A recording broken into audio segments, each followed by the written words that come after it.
Hi hello friends అందరికీ నమస్కారం. ఈరోజు ఈ వీడియోలో తెలంగాణ రాష్ట్ర వ్యాప్తంగా ఉన్న రైతులకు సంబంధించిన ఒక ముఖ్యమైన అప్డేట్ గురించి, అంటే రైతు భరోసా రెండో విడత 6,000 రూపాయలను రాష్ట్ర ప్రభుత్వం ఎప్పుడు ఏ తేదీన విడుదల చేస్తారు, అలాగే అర్హతల గురించి కూడా స్పష్టంగా తెలుసుకుందాం. వీడియోని ఎక్కడ కూడా స్కిప్ చేయకండి ఫ్రెండ్స్, అండ్ వర్డ్ చూడండి. వీడియో స్టార్ట్ చేసే ముందు మీకు ఒక small request friends. TG government నుంచి రైతు భరోసా పథకానికి సంబంధించి మరియు ఇతర పథకాలకు సంబంధించి ఏ చిన్న అప్డేట్ వచ్చినా మీరు మిస్ కాకుండా ఉండాలంటే వెంటనే మన ఛానల్ని సబ్స్క్రైబ్ చేసుకోండి. అండ్ సబ్స్క్రైబ్ చేసుకున్న వాళ్ళందరూ కూడా సబ్స్క్రైబ్ బటన్ పక్కనున్న గంట సింబల్లో ఆల్ అని పెట్టుకోవడం మర్చిపోకండి ఫ్రెండ్స్. ఇలా పెట్టుకోవడం వల్ల నేను పెట్టే ప్రతి ఒక్క వీడియో మీరు నోటిఫికేషన్ రూపంలో పొందగలరు. అండ్ వీడియో మీద నచ్చితే లైక్ చేయండి ఫ్రెండ్స్. సో ఏమాత్రం లేట్ చేయకుండా వీడియోకి వెళ్ళిపోద్దాం. సో ప్రస్తుతం యాసంగి సీజన్కు సంబంధించిన రైతు భరోసా రెండో విడత కోసం చాలామంది రైతులు ఎదురు చూస్తున్నారు.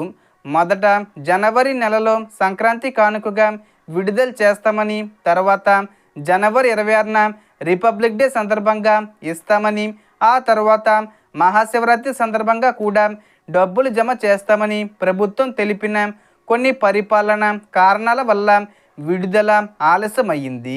ఇప్పుడు తాజాగా వస్తున్న సమాచారం ప్రకారం రాష్ట్ర ప్రభుత్వం ఈసారి పూర్తిగా అర్హులైన రైతులకే న్యాయం చేయాలనే ఉద్దేశంతో శాటిలైట్ సర్వే ప్రక్రియను పూర్తి చేసింది. వ్యవసాయ విశ్వవిద్యాలయ సహకారంతో స్పేస్ టెక్నాలజీ ఆధారంగా ప్రతి రైతు భూమిని పరిశీలించి ఎవరు నిజంగా పంట వేశారు, ఎవరు భూమి బీడిగా ఉంది, ఎక్కడ భూములు రియల్ ఎస్టేట్ వెంచర్లుగా మారాయి, ఎవరికి అసలు సాగు భూమి ఉందో అన్నది వివరంగా గుర్తించారు. గతంలో అర్హత లేని వారికి కూడా డబ్బులు వెళ్ళాయనే ఫిర్యాదులు రావడంతో ఈసారి ఖచ్చితత్వానికి ప్రాధాన్యం ఇచ్చారు. ఇప్పటికే శాటిలైట్ సర్వే పూర్తయిందని సమాచారం.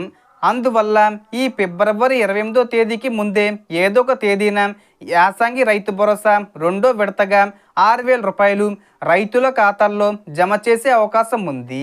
అర్హతల విషయానికి వస్తే భూమి మీ పేరు మీద ఉండాలి, రైతు వివరాలు నమోదై ఉండాలి.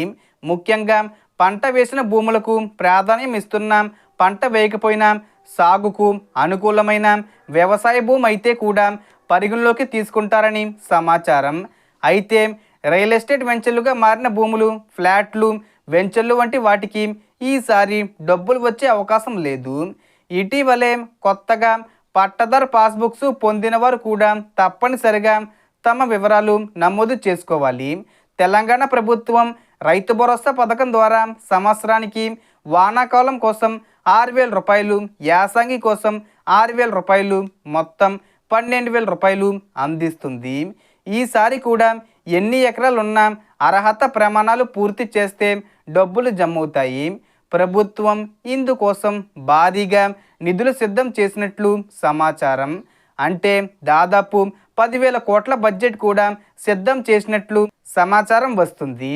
బట్ ఇంకా తెలీదు, అది కూడా అన్అఫీషియల్ అప్డేట్ అన్నమాట. త్వరలోనే ఈ ఫిబ్రవరి ఎండింగ్ వచ్చే లోపు, అంటే 28వ తేదీ వచ్చే ముందు తేదీల్లోనే మనకు క్లారిఫికేషన్ అయితే వస్తుంది. మ్యాక్సిమం ఈ ఫిబ్రవరి చివరి వారంలో విడుదల చేయొచ్చు, లేదంటే కనుక వచ్చే నెల మార్చి నెలలో మొదటి వారం, అంటే 10వ తేదీ వచ్చే లోపైన విడుదల చేయొచ్చు. కాబట్టి రైతులు ఎలాంటి అపోహలకు లోనవ్వకుండా తమ భూమి వివరాలు సరిగ్గా ఉన్నాయో లేదో చెక్ చేసుకోవాలి.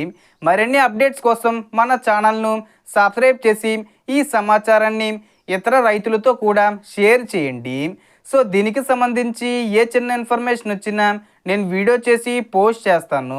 ఆ యొక్క అప్డేట్స్ మీరు మిస్ కాకుండా ఉండాలంటే వెంటనే మన ఛానల్ని సబ్స్క్రైబ్ చేసుకోండి. So total information friends. మీకు ఈ వీడియో నచ్చితే లైక్ చేయండి, షేర్ చేయండి అండ్ సబ్స్క్రైబ్ చేసుకోండి. Thanks for watching.